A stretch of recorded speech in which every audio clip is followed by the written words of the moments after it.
Assalamualaikum warahmatullahi wabarakatuh.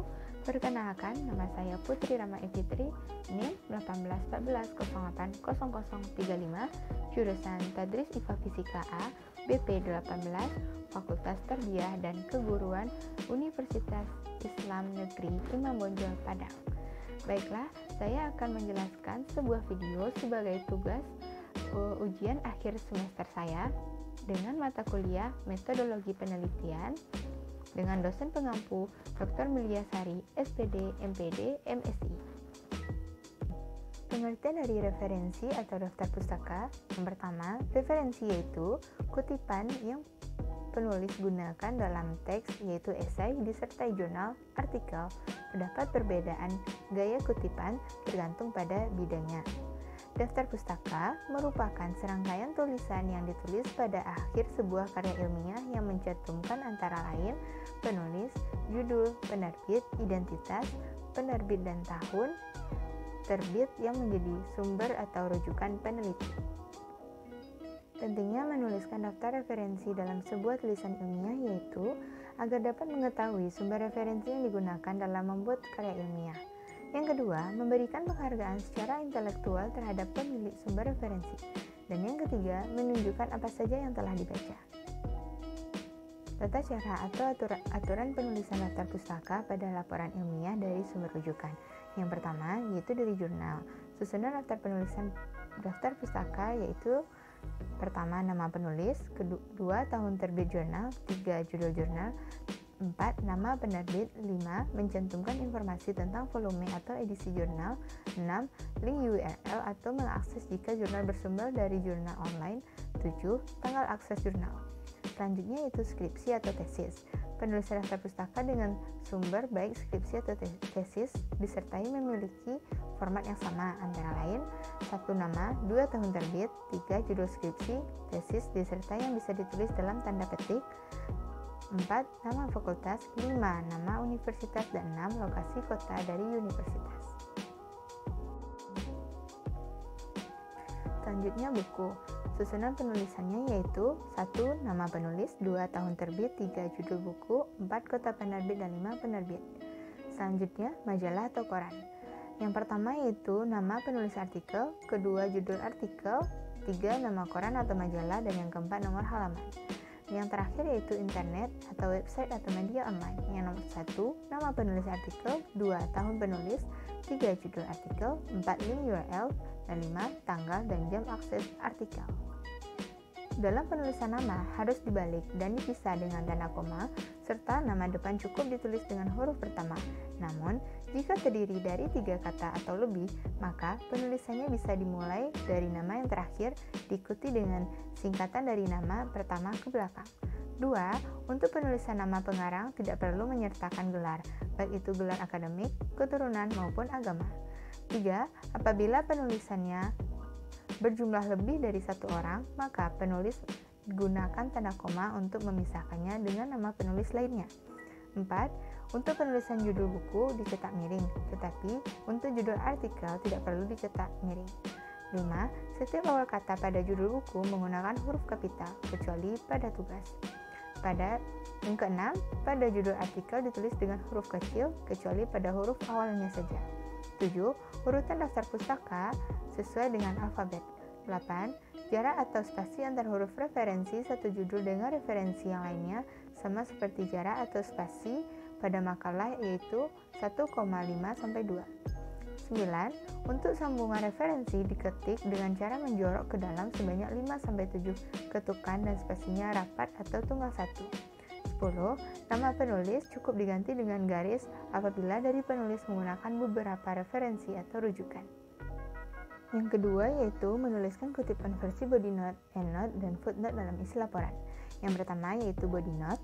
Catatan tubuh menyatu dengan naskah hanya ditandai dengan kurung buka dan kurung tutup. Yang kedua, catatan tubuh memuat nama belakang penulis, tahun terbit, buku, dan halaman yang dikutip.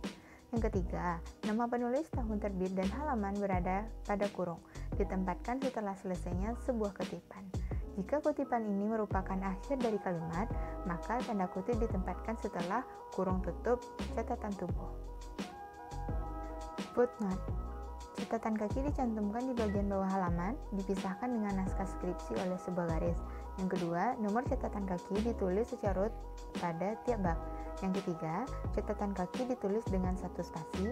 Yang keempat, pilihan huruf dalam catatan kaki harus sama dengan pilihan huruf dalam naskah skripsi, hanya ukurannya lebih kecil. Yang kelima, baris pertama catatan kaki menjorok ke dalam sebanyak 7 karakter.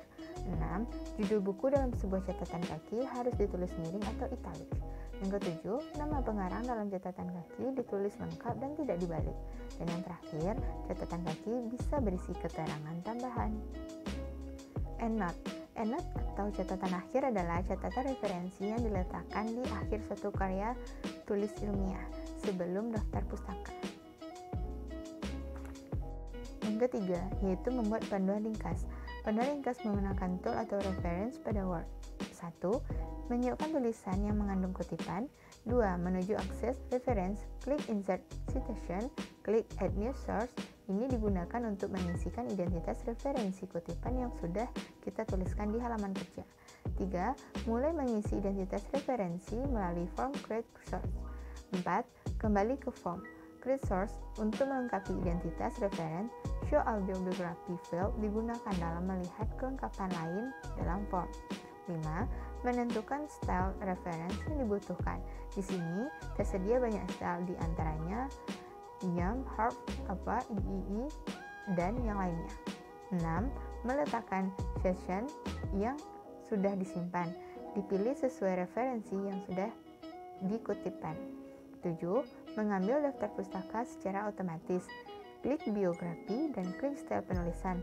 Contoh, pilih referensi. 8.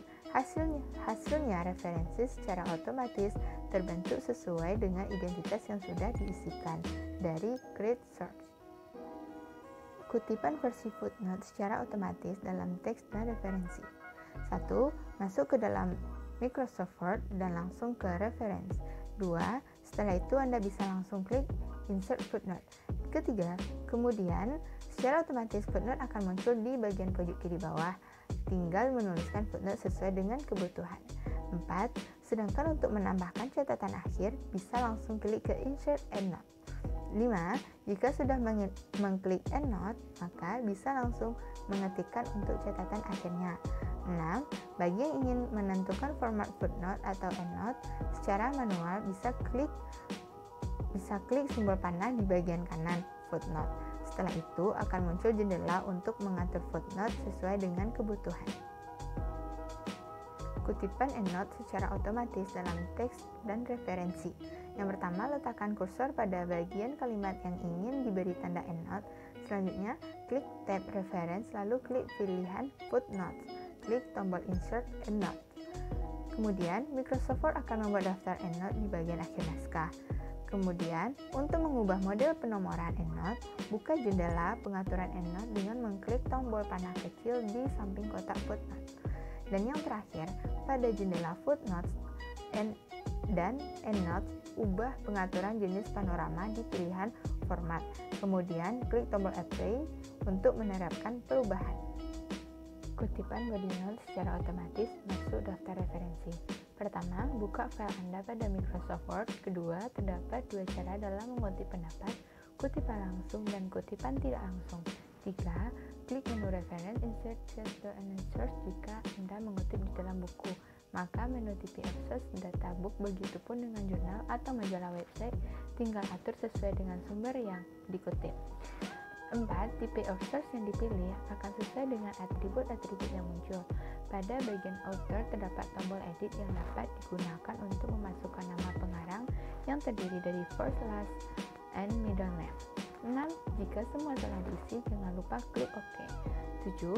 Kemudian, setelah menambahkan semua daftar reference yang diinginkan, langkah selanjutnya adalah dengan menampilkan ke daftar pustaka pada lembar kerja.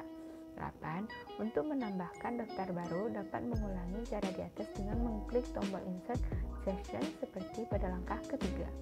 Dan yang terakhir, selesai kutipan dalam makalah dan daftar pustaka muncul secara otomatis tanpa harus membuat secara manual. 4. Yaitu panduan ringkas penulisan referensi otomatis dari Google Cendekia. Pertama, login ke Google Scholar Indonesia. 2. Mencari topik yang dibutuhkan. 3. Mencari tulisan berdasarkan batasan tahun. 4. Mencari tulisan berdasarkan penulis. 5. Mengunduh file. 6. Menggunakan halaman metrik. 7. Mengutip tulisan. 8. Manfaatkan fungsi notifikasi. 5. Panduan ringkas membuat referensi dengan aplikasi Mendeley. Buka dokumen yang telah dibuat untuk meletakkan daftar pustaka. Kemudian, jika sudah mengutip kalimat dalam jurnal, klik Reference, Insert Section, go to Mendeley, klik jurnal atau referensinya, klik Keep. Apabila ada jurnal yang kurang, memiliki keterangan seperti tahun publish, penulisan, dan lain-lain, maka dapat diedit dengan cara klik Reference, Insert Section, go to Mendeley, kemudian klik jurnal atau referensinya. Lihat kolom di sisi kanan jurnal. Masukkan keterangan yang belum ada. Misalnya, keterangan tahun publish, penulis, dan edisi jurnal. Klik Keep. 3.